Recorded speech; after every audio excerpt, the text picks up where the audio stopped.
காலையில் எழுந்தோடனே வீடியோ எடுக்க முடியல. ஏன்னா எழுந்தோடனே நம்மள க்ளீனிங் ஒர்க் பண்ணி முடிச்சுட்டு அப்புறம் வெளியே போக வேண்டியது இருக்குது, டெலிவரி பண்ண வேண்டியது இருக்குது, தைக்கிறதுக்கு துணி வாங்க வேண்டியது இருக்குது, அப்புறம் வீட்டுக்கு முட்டை வாங்க வேண்டியது இருந்துச்சு இவங்களுக்கு சாப்பாட்டுக்கோசரம்.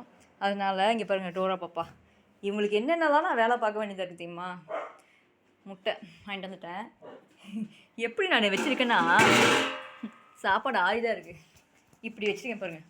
அங்கே இருக்க பலகையை தூக்கி போ சாமி, போங்க வெளியே போ, நீ போ ஜெசி போ. இப்படி வச்சு இதுதான் இப்போதுக்கு டோர். வேறு வழி இல்லை எங்களுக்கு. ஏன்னா டோரா வந்து கிடைச்சதை பிடிச்சி இழுக்கிறதுக்கு தாவறது இதே வேலையாக இருக்குது. எல்லாம் ஜாலியாக விளையாண்டுருக்காங்க. சமையல் முடிஞ்சிடுச்சு. எங்களுக்கு காலையில் சாப்பாடு போட்டாச்சு, சாயங்காலம் சாப்பாடு போனால் அந்த முட்டை அதுக்கு வேக வச்சுருக்கேன், குக்கரில் வச்சுருக்கேன். ஃபுல்லாக க்ளீன் பண்ணிட்டேன். இத்தனைக்கும் காலை க்ளீன் பண்ணிட்டு தான் போனேன். வந்தோடனே மோஷன் யூரின் போயிடுச்சுன்னா மறுபடியும் க்ளீன் பண்ணியிருக்கேன். இருக்கக்கூடாதுன்னு சொல்லி தான் மாப் போட்டும் ட்ரை பண்ணுறது. ஆனால்